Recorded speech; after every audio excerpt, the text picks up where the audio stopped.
다순절 우리 15번째 날이 되었습니다. 오늘은 마태복음 16장에 굉장히 중요한 사건이 기록되어 있습니다. 우리가 이 사건을 이해할 때 있어서 그 장소를 우리가 쉽게 간과하는 경우가 많거든요. 사실 장소 이름이 어렵고 또 거기가 어디인지 우리가 잘 모를 때가 많기 때문에. 근데 이 말씀을 하신 장소가 어디냐면 13절 초반에 보니까 빌립보 가이사라, 그러니까 보통 가이사라 빌립보라는 곳이거든요. 우리가 지도를 보면 가이사라 빌립보가 이제 갈릴리 바닷가가 있죠.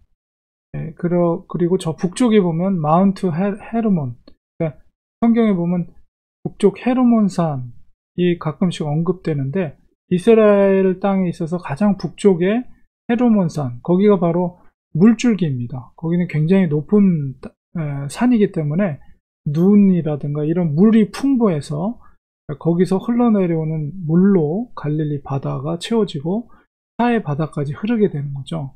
그리고 지금 이스라엘도 그 헤르몬산에서 한 50% 정도의 식수를 공급받는다고 그래요. 그만큼 이 헤르몬산은 물이 풍부하고, 헤르몬산에서 바로 조금만 내려오면 빨간 글씨로 가이사라 빌립보가 있습니다. 바로 거기거든요. 그러니까는 원래 가버나움에 계셨던, 주로 갈릴리 바닷가에 사역하다가 특별히 예수님께서 제자들을 이끌고 북쪽에 있는 가이사라 빌립보로 가셨어요. 그곳은 지금도 관광지라고 합니다. 그래서 이렇게 물이 많아요. 지금 가이사라 빌립보에 있는 폭포거든요. 오늘날에도 관광지로 유명한 곳인데, 이만큼 물이 풍부한 지역, 물이 풍부하다는 것은 나무들이 많다. 그리고 공기도 좋겠죠. 나무가 많으니까. 그리고 이렇게 휴양할 수 있는 그런 시설들. 그래서 역사적으로 볼 때 수도원이라든가 이런 곳들이 많이 저 지역에 있었어요. 이곳에, 그리고 특별히 그 당시에 신전이 있었습니다.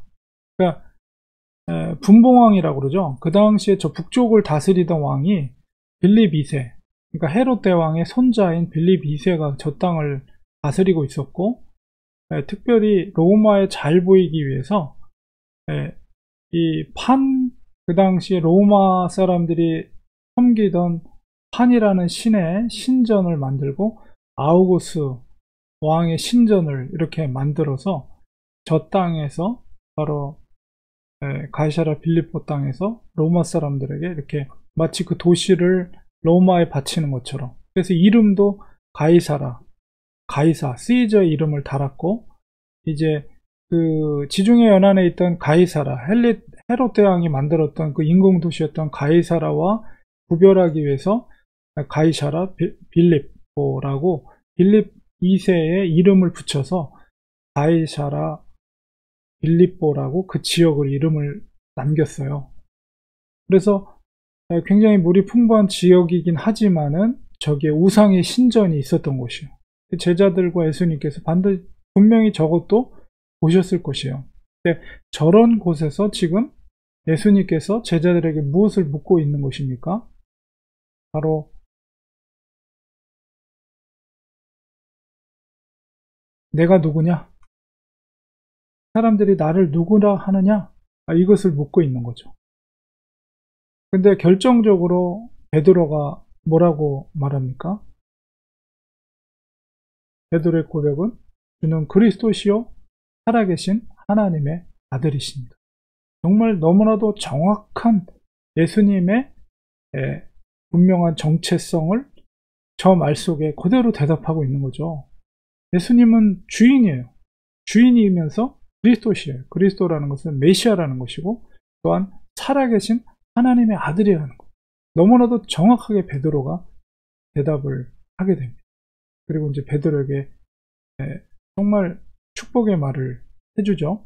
근데 이것은 뭐 캐톨릭에서 이것을 문자적으로 받아서 요한, 바로, 베드로 혹은 교황을 여기서부터 이제 이 말씀으로부터 추론을 하는데, 여기서 말하는 반석이라는 것은 물론 베드로 이름이 반석이기도 하지만은 바로 예수 그리스도의 반석을 말하는 거죠. 그 반석 위에 교회를 세운다는 의미인데 바로 교황의 존재를 거기서 찾으려고 하는 것은 잘못된 것입니다. 예수님께서 어쨌든 베드로를 칭찬을 하고 계시죠. 그래서 이 오늘날의 그 가이사랴 빌립보 지역에 그 신전이 있었지만은 지금 남아있는 건 이런 유적지밖에 없어요. 그러니까 건물로서 보이는 그 신전들은 있지만은 실질적으로 중요한 것은 바로 코너스톤 대신 예수님께서 저 교회의 기초가 되어 주시겠다라는 그런 의미가 담겨져 있는 것이죠.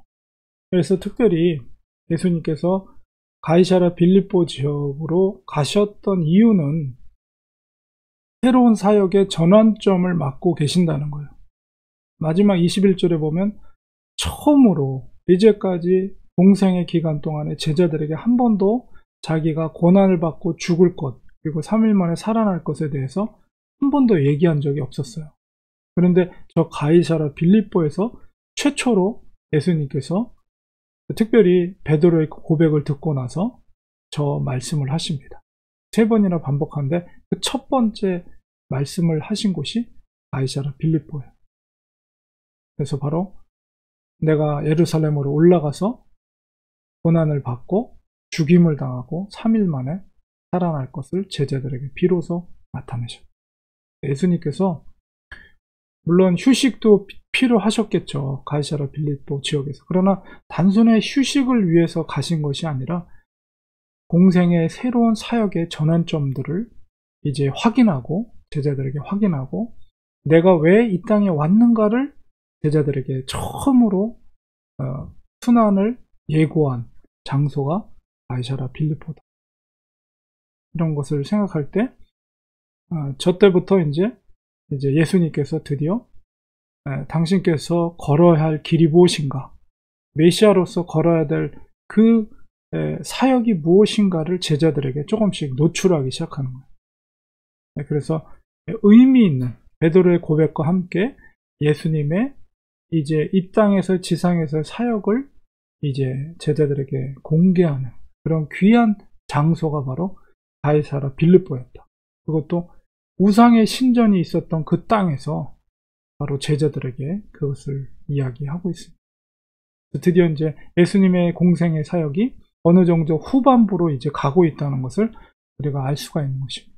우리가 사순절을 맞이하면서 예수님이 걸어가신 그 여정을 우리가 지켜보면서 가이사랴 빌립보라는 곳에서 일어났던 사건이 굉장히 중요한 터닝 포인트가 되는구나. 이런 걸 우리는 다시 한번 새기면서 정말 주님이 우리 교회의 반석이 되시는 분이시다라는 것을 우리가 이 말씀 속에서 다시 한번 우리가 깨닫기 원합니다. 기도하겠습니다. 하나님 아버지, 교회의 초석이 되신 예수님, 제자들과 공생애 동안에 많은 기적과 이적들을 행했지만 주님이 왜 이 땅에 오셔야 했는지를 드디어 가이사랴 빌립보에서 제자들에게 말씀해 주셨습니다. 주님의 그 고난과 희생과 죽으심과 부활로 우리는 천국에 입성할 수 있는 길을 열리게 되었고 우리가 그 길을 여정 가운데 있음을 고백합니다. 하나님, 정말 주님의 이 땅에 오심을 다시 한번 기억하고 또 우리 교회 반석이 바로 예수 그리스도 되심을 우리가 확신하면서 이 하루하루 이 땅에서 살아가는 동안 조금도 흔들림 없이 반석에 세워진 집처럼 우리가 흔들림 없이 믿음의 여정을 잘 나갈 수 있는 우리 모두가 되도록 도와주시옵소서. 예수님의 이름으로 기도합니다. 아멘.